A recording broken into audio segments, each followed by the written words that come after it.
His flask rattled when I shook it. Not the soft give of warm tea, ice, solid clear through, inside the same steel and cowhide thermos my uncle had filled every morning for 30 years. I found it tipped on its side under the table saw, next to his hands gone gray at the fingertips, behind a door that someone had padlocked shut from the outside in -15.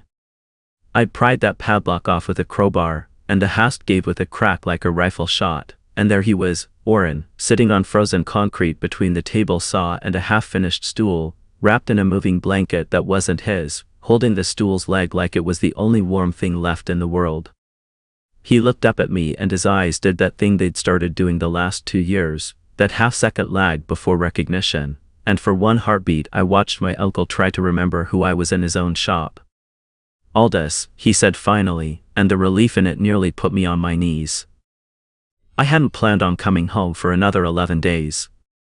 The camp rotation at Fort McMurray got cut short after an equipment failure nobody wanted to talk about, and I'd driven straight through the night on the Icefields Parkway with my eyes burning from squinting into blowing snow, just to sleep in my own bed for once. I wasn't expecting a welcome exactly. I wasn't expecting this. His hands were the wrong color. That's the detail that wouldn't leave me later, lying awake, the gray-blue at his fingertips, the way his knuckles had swollen up hard the way they do right before frostbite sets in for good. I got my coat off him and mine onto him in about 4 seconds flat, and that's when I saw it, half under the table saw, tipped on its side. I stood there in that shop with my uncle shaking against my chest and that frozen flask in my hand, and the cold I felt had nothing to do with the temperature. I carried him into the main house, and that's when the second thing didn't make sense. The house was empty. Not empty like nobody home, empty like a house being erased. The grandfather clock that had stood in that front hall since before I was born was gone, just a rectangle of unfaded wallpaper where it used to be. The glass cabinet with Oren's grandmother's dishes, gone. Half his woodworking tools, tools he'd built with his own 2 hands over 40 years, tools he'd let me hold before I could even walk properly, were sitting in cardboard boxes stacked by the front door, each one labeled in neat blue marker, staging, show home. And there was Rafe, in a parka that still had the tags half-tucked under the collar, directing 2 moving guys like he was staging a set for a movie. He turned around and saw me carrying his father in from 15 below and he smiled. Actually smiled, easy as anything, like I'd walked in on a Sunday roast. "Hey, you're back early," he said. Not a question. Not concern. Just an observation, mild as the weather report. I didn't trust myself to speak for a second. I got Oren onto the couch, wrapped him properly, put the kettle on, and only then did I turn around. "Why was your father locked in the shop, Rafe?" He had an answer ready.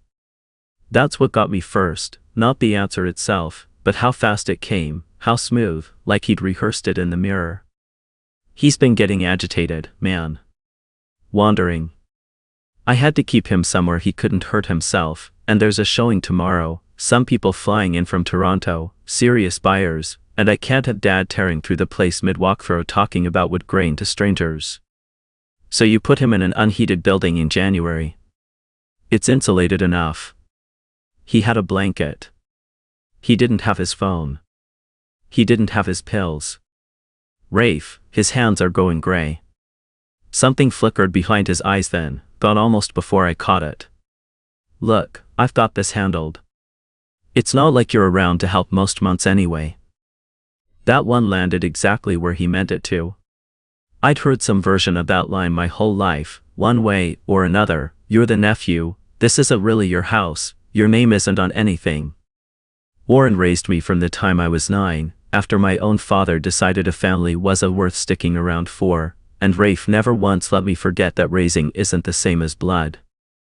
I asked him, straight out, why not a care home? Proper facility, trained staff, heat that worked. He looked away first. Just a half second, toward the window, toward the driveway where a rental SUV sat running. "It's complicated. Paperwork. I'm handling it." I picked the flask back up off the counter where I'd set it down, and I gave it one more shake, just to hear it again, that hard rattle of ice where there should have been the soft give of warm tea. Rafe watched me do it. And for just a moment, before he caught himself and turned back toward the movers with some instruction about wrapping the china properly, I saw him flinch. I didn't know yet what he was hiding. I only knew, standing in that gutted house with my uncle's frozen flask in my hand, that whatever reason Rafe had for choosing a shop with no heat and no signal over any care home in Alberta, it wasn't the one he'd just given me. And I intended to find out exactly what it was. I tried Dr. Meserve's office in Hinton first thing the next morning, standing out on the porch so Rafe wouldn't hear me over the sound of the movers wrapping the last of the good china. Warren had seen that doctor for 6 years, ever since the diagnosis. His office had a direct line for family. I knew the number by heart. Warren's phone wasn't in his coat pocket. It wasn't on his nightstand. It wasn't in the truck, in the shop, in any drawer in that kitchen. "Where's Dad's cell?" I asked Rafe, and I kept my voice level, because I'd learned a long time ago that going in hot with Rafe just gave him something to react to instead of something to answer. "I took it," he said, like I'd asked him whether he'd locked the truck. He kept calling people. Randomly. Called the neighbors at 2 in the morning asking where his wife was. "Ruth's been gone 11 years, Aldous." It was getting embarrassing. Embarrassing for who? He didn't answer that one.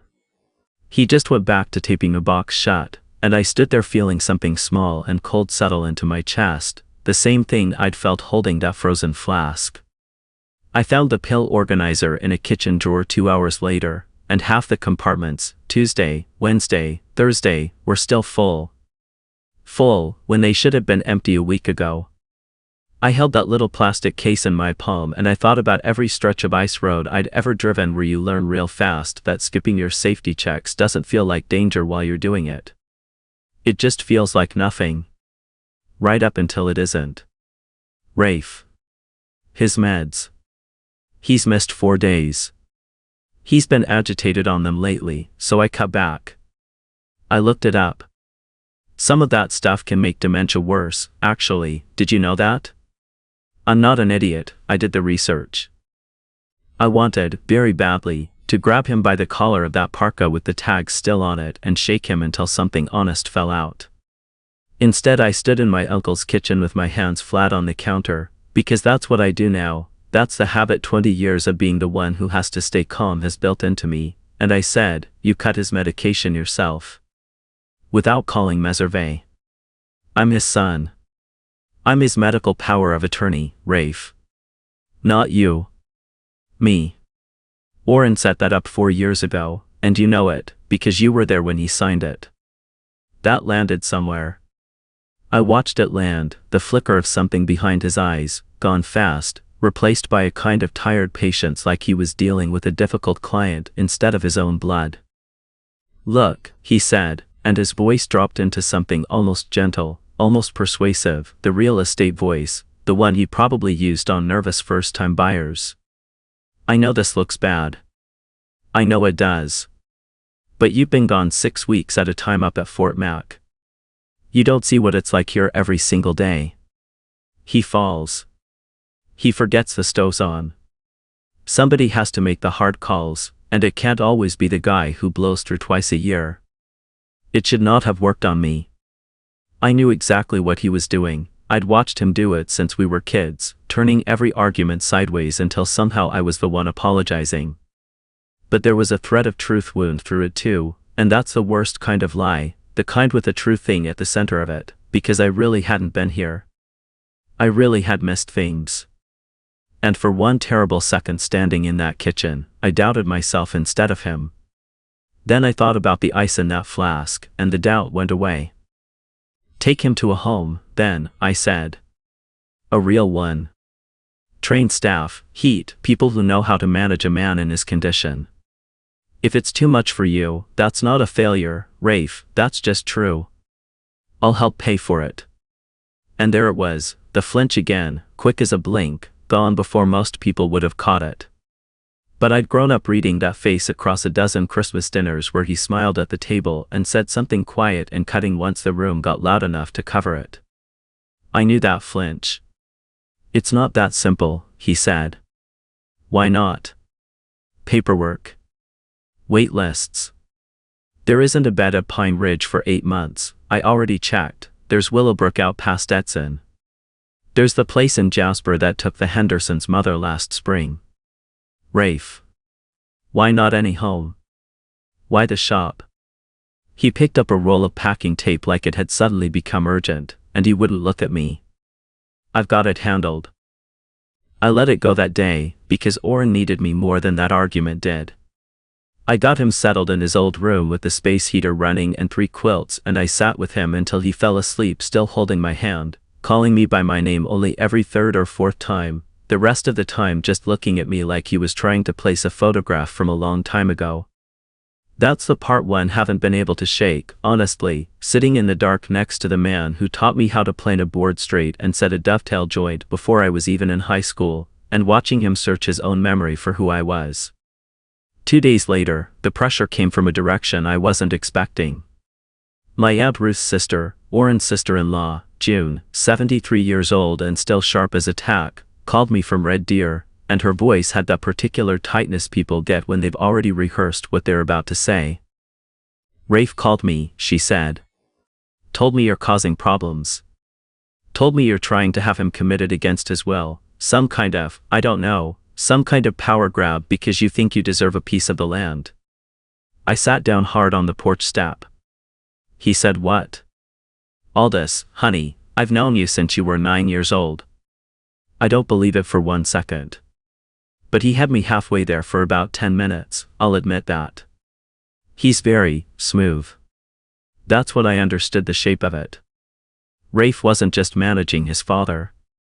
He was managing the story about his father, laying groundwork with anyone who might later ask questions, positioning me as the greedy outsider before I'd even said a word to anybody. It should have made me angrier. Instead, it made something in my stomach go hollow and cold, because it meant he thought this through. It meant this wasn't panic. It was a plan.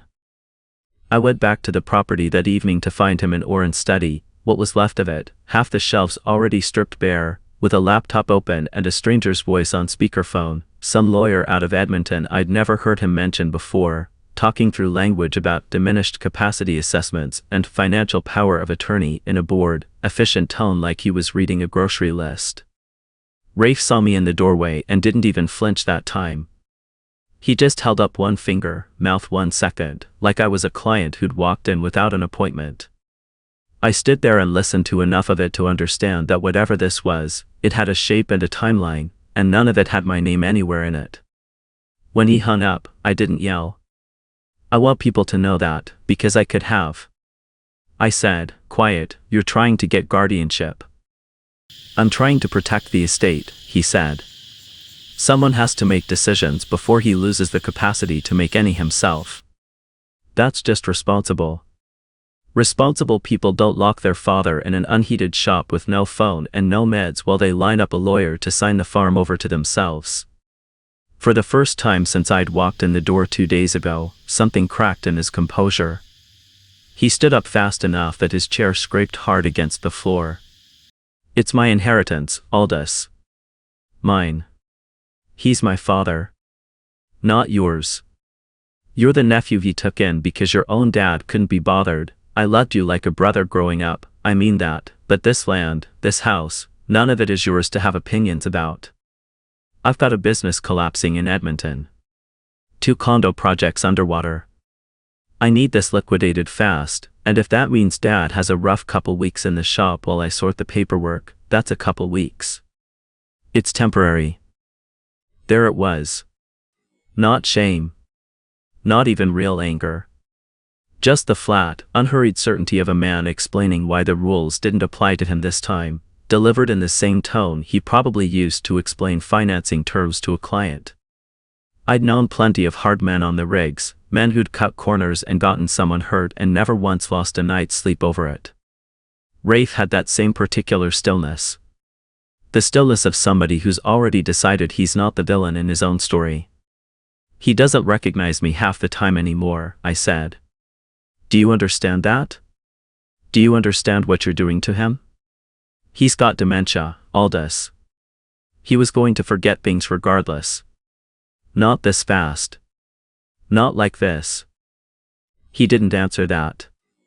He picked his phone up off the desk instead, like the conversation was over, like he had somewhere better to be, and said, almost gently, almost like he actually believed it would land soft, "Go get some sleep. You've had a long drive. We can talk in the morning when you're not so worked up." I went back out to the shop instead, that night, long after the lights in the main house went dark. I brought a flashlight and my own coat and I sat down on the cold concrete next to Oren's cot, because Rafe had at least moved a cot in there, generous of him, and I watched my uncle sleep with his hand curled tight around nothing, like there was supposed to be something in it. The stool he'd been building sat half-finished by the wall, one leg still clamped in the vise, sawdust gone stiff and pale with frost. He woke around 3, disoriented, patting the cot beside him like he was looking for the flask that wasn't there. "Where's my tea?" he said, small, confused, more afraid than I'd ever heard him. "Ruth usually, where's my tea?" I didn't correct him about Ruth. I just told him I'd get him some, first thing, and held his hand until his breathing evened back out, and somewhere in that hour, sitting on frozen concrete in the dark, I stopped weighing whether I had the right to do something. I decided I was doing something. Tonight. Whatever it cost me with Rafe, whatever it cost me with June, whatever ugly version of this story he told anyone who'd listen after. I just didn't know yet exactly what something was going to look like by morning. By 6, I had Oren bundled into the truck with the heater running full blast, and I called Meservais after hours line from the driveway, and then I called the Alberta Health Link, and then, because some part of me had been rehearsing this for 2 days without admitting it, I called the RCMP detachment in Hinton and told a very patient constable named Dubois that I needed someone out at the Ashcroft property, and why. Rafe came out onto the porch in his socks, no coat, when he heard the truck door. "What are you doing?" "Taking him to the hospital. I'm his medical power of attorney. I don't need your permission and I never did." Aldous, wait, and something in his voice cracked open then, finally, the smoothness got out of it. Not because he was sorry. Because he was losing, and men like Rafe only ever sound human at the exact moment the thing they wanted stops being available to them. He told me the truth on that porch, in the cold, in his socks, faster than I think even he meant to. I couldn't put him in a home, all right? You want to know why? Because the second he's admitted anywhere, it goes on the Alberta health system. There's a file. And the second there's a file, my signature has to be on the guardianship paperwork next to yours, because you're the medical POA and I'm nothing. Legally I am nothing to him on paper, and Devereux, my lawyer, said no judge signs off financial guardianship for a man with an untouched, unmonitored care history. I needed him to decline somewhere nobody was watching. Somewhere with no signal, no smart thermostat calling in a maintenance log, nothing on record. The shop was the only building on this whole property that doesn't report to anybody. I needed it to look natural. I needed Dad to just get worse, on his own, quietly, so nobody would ever ask why. He said it flat, like a man finally putting down a bag he'd been carrying too long, and somewhere in the flatness of it I understood the whole shape of what he'd built. 2 condo towers in Edmonton hemorrhaging money every month he didn't have. A father with a paid-off quarter section worth more than either project. And no legal path to touch $1 of it while Oren still had capacity, while Oren still had a witness in me. So he'd manufactured the one thing he couldn't fake, time and cold and silence, working on a man's mind the way water works on rock. You did this to your own father to save your business, I said, and it wasn't a question, and he didn't deny it. That was almost the worst part, he didn't even try. I was going to fix it. Once the sale went through, once I had guardianship, I'd have moved him somewhere nice. Somewhere real. This was never going to be forever. It was going to be forever for him, Rafe. He doesn't get his memory back on a payment plan. Constable Dubois arrived 20 minutes after the ambulance, which tells you something about small towns and what people still care to show up for. There wasn't a scene, not really, no cuffs, no raised voices in the end, just Rafe standing barefoot in the snow answering questions in the same even real estate voice he'd used to sell June a version of me that never existed, until even that voice ran dry. I stood off to the side while they talked, and it struck me that I felt none of the satisfaction I'd imagined I would. Just a tiredness so deep it sat in my back teeth. Warren spent 2 nights in Hinton General. Dehydration, mild frostbite on 3 fingers of his left hand, a body temperature that had the on-call physician using words like fortunate in a tone that made it clear how close fortunate had come to not applying. His memory, though, that was the part one couldn't stop watching for, sitting in the vinyl chair by his bed both nights, half asleep, half not. The second morning, sunlight coming in flat and white through the blinds, he turned his head on the pillow and looked at me for a long moment, that same lag I'd learned to dread. Then something in his face let go, the way ice lets go of a windshield all at once instead of by degrees. "Aldous," he said, clear, certain, no hesitation at all. "You came." "I came," I said, and had to look at the window for a second before I trusted my own voice. "Where's Rafe?" I told him the truth, gently, in pieces, that his son wasn't coming back to the farm, that there were people helping sort out what had happened, that none of it was Oren's fault, not one part of it.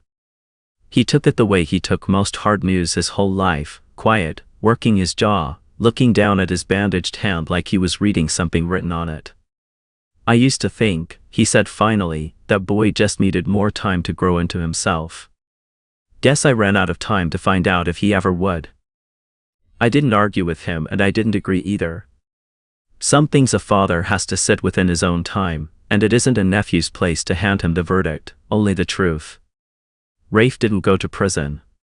There wasn't quite enough, legally, for that, neglect, financial exploitation of a vulnerable adult, charges Devereux the lawyer very quickly stopped answering his phone about, a civil matter mostly, the guardianship petition dead before it ever reached a judge. But the estate lawyer redrew everything inside of 3 weeks, the quarter section placed in trust, expressly for Oren's care, not for sale, not for Rafe, not for anybody's condo debt in Edmonton. Rafe called me twice after that. I let both calls go to voicemail. Some conversations don't need a second draft. I brought Oren home the second week of February, once the trust was settled and a proper home care nurse named Priyanka had a rotation set up 3 days a week. Once the shop had a new lock that only I held the key to and a heater that actually worked, installed by a fellow I used to play hockey with in Hinton who did the whole job for the cost of parts because that's the kind of thing that still happens out here when people hear the whole story.